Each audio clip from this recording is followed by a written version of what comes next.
Christians have been persecuted throughout history, from the early days of the Roman Empire to the present day. Despite the fact that Christianity is one of the largest and most widespread religions in the world, its adherents continue to face discrimination, harassment, and violence in many societies. There are several reasons why Christians are persecuted in society today, and these reasons are complex and multifaceted.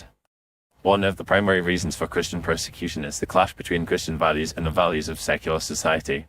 In many parts of the world, Christianity is seen as a conservative and traditional force that is opposed to the values of modernity, such as tolerance, diversity, and individual freedom. As a result, Christians are often viewed with suspicion and hostility by those who see them as a threat to the dominant cultural and social norms.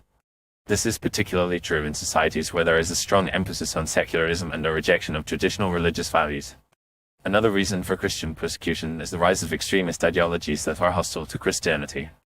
In some parts of the world, such as the Middle East and North Africa, Christians are targeted by Islamist groups that seek to eradicate all non-Muslim influences from society. These groups often view Christians as infidels or enemies of Islam, and they are willing to use violence and intimidation to achieve their goals. In other parts of the world, such as India and Sri Lanka, Christians are targeted by Hindu nationalist groups that seek to promote a militant form of Hinduism. In addition to these factors, Christians are also persecuted in society today due to the lack of understanding and tolerance. In many parts of the world, Christians are viewed as a minority group that is somehow other or different from the rest of society. This can lead to a lack of understanding and empathy, as well as a willingness to stereotype and discriminate against Christians.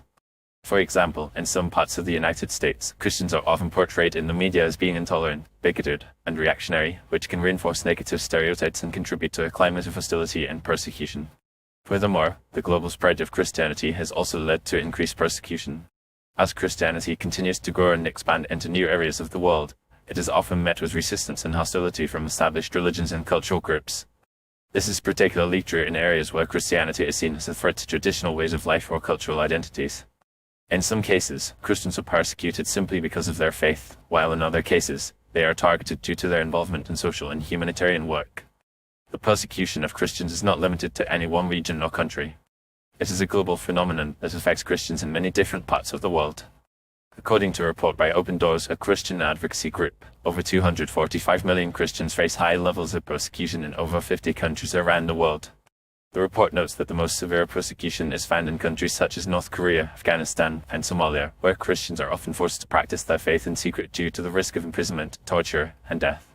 In conclusion, the persecution of Christians in society today is a complex and multifaceted issue that is driven by a range of factors, including the clash between Christian values and secular values, the rise of extremist ideologies, a lack of understanding and tolerance, and the global spread of Christianity. As a result, Christians face discrimination, harassment, and violence in many parts of the world, and it is essential that we work to promote greater understanding, tolerance, and respect for all people, regardless of their faith or background.